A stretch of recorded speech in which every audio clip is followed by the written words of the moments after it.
What's up, goodies? Welcome back to your girl channel and to my kitchen, How to Cook. And today we're making delicious, tender and juicy pork shoulder in 30 minutes.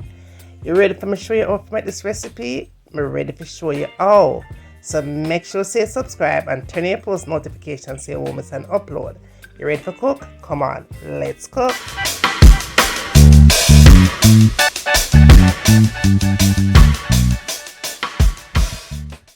Alright, goodies, you ready for cook? Come on, let's cook. Alright, so we have our nice clean pork shoulder that has been washed and soaked with salt, lemon juice and vinegar. What we are going to do is put slits in the top portion of it. However, be sure that when you're buying your pork shoulder, it has a nice layer of fat on top, because that fat is going to produce a lot of flavor for this particular recipe. We are going to put some slits on the top portion of where you'd say the pork skin is. So we're going to put slits there so that way the seasons could go right through and through. Okay, now before we get started with anything as far as the recipe is concerned, you want to pat dry the liquid. That means however you decided to wash it, you're going to remove a lot of that liquid, that water, because we want the seasonings to cling to the meat. Okay, so wipe it off nice and really good.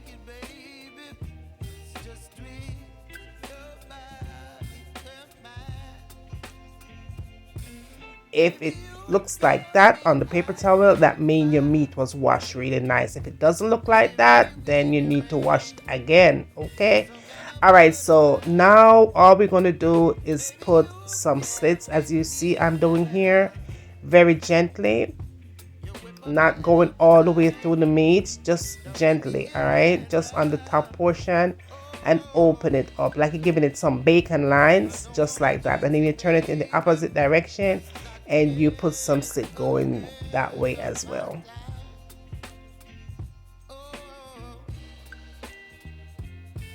Just be sure that your knife is very sharp. Once your knife is sharp, then you will get it just perfectly right.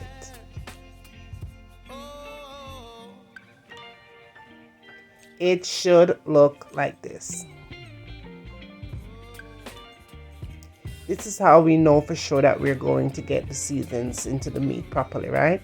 Now, what we're going to do here is going to put some jabs into, I call it jabs. We're going to just do it just like this, jabs, okay? We're going to put that all over the meat. We're going to do this method all over the meat, on the sides, on the bottom portion, all over. And again, we are making sure that this thing is soaked in. We don't want to have meat that is flavorful on the outside, and when you cut into the meat, it has no flavor at all. We're not going to do that around here. So you just want to be sure that we have little holes throughout the meat.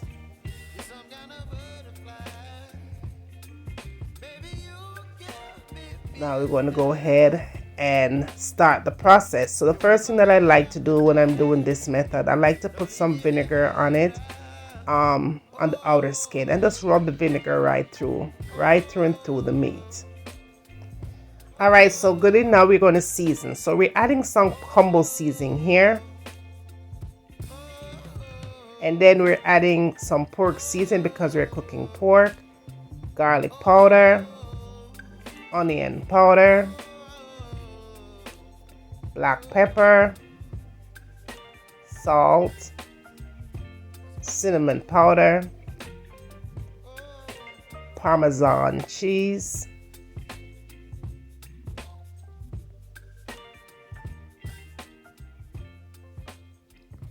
dried parsley flakes,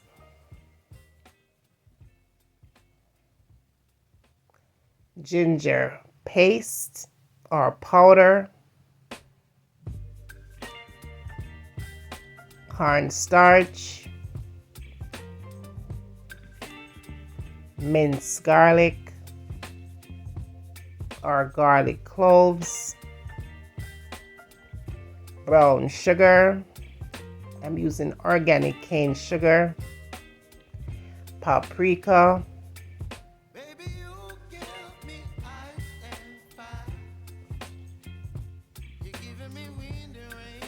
extra virgin olive oil,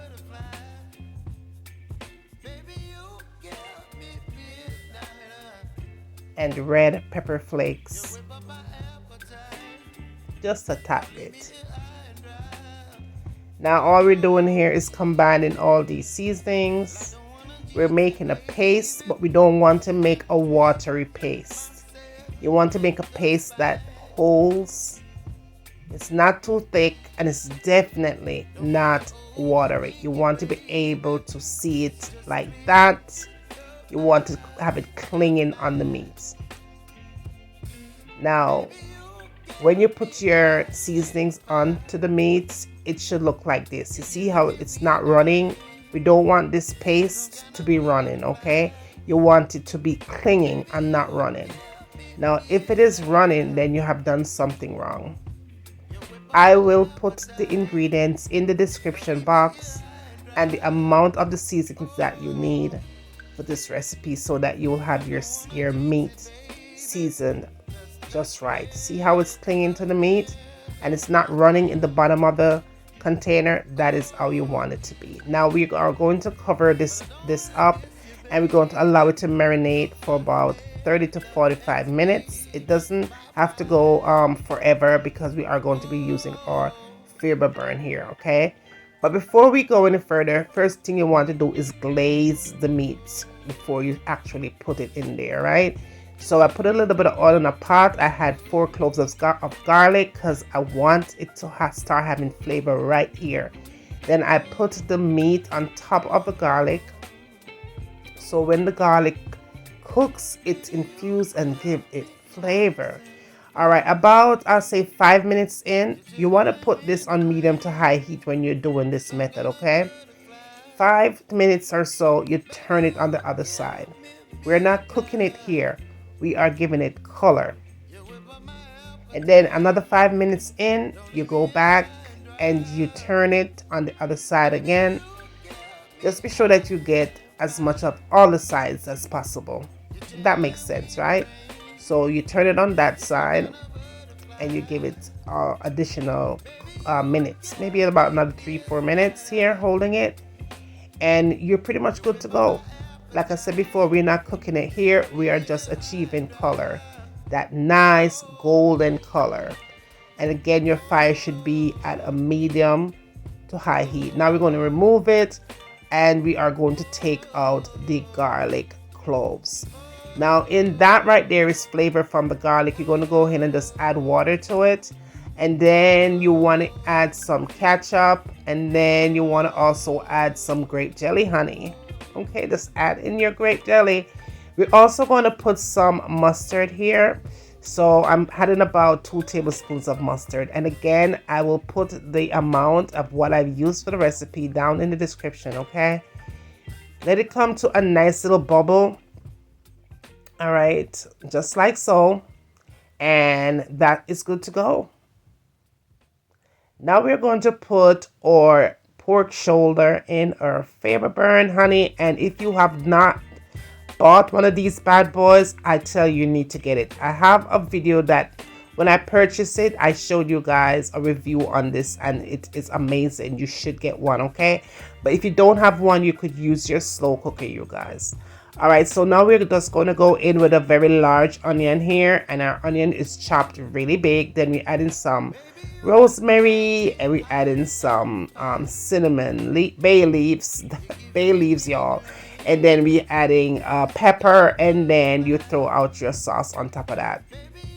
So what is happening here is that all that sauce that I made is not sitting on the meat. It is down below because it is sitting on a rack. Cover it up nice, and then we are going to set it at P5. P5 gives it 30 minutes of cooking, and 30 minutes is all it needs here. I'm telling you, y'all, this flavor burn here is a life changer, okay? 30 minutes later, your meat is done. Look at that. And see how the meat is sitting on the rack, and all the flavor of the juices is on bottom. It is amazing. All the juices, you guys. And I had to put it on the plate for serving. everybody go and just eat what they want, right? And just serve it up with some of that good gravy. You could use rice, potatoes, whatever it is that you like, spaghetti, pasta, whatever you want. You eat it up with this good pork shoulder. Okay, if you like pork shoulder, then you're gonna love this recipe. You could always use beef if you like. Okay, all right, so I had to garnish, so I just used a little bit of cilantro, fresh cilantro, because I love cilantro, and hubby also loves cilantro, so that's what I put on there. And that was it. Oh, it was good, y'all. It was so tender. The thing was falling apart. That's how tender the meat was in 30 minutes, you guys. 30 minutes. Look at how tender that is. Soft and tender and filled with flavor from the outside all the way in the inside. Make sure that you like this video, share it, and tell a friend to tell a friend. And when I got done doing all of that, tell me what I want to see me next time in the kitchen. And remember, as always, from my kitchen to your kitchen, enjoy. You whip up my appetite. Don't leave me here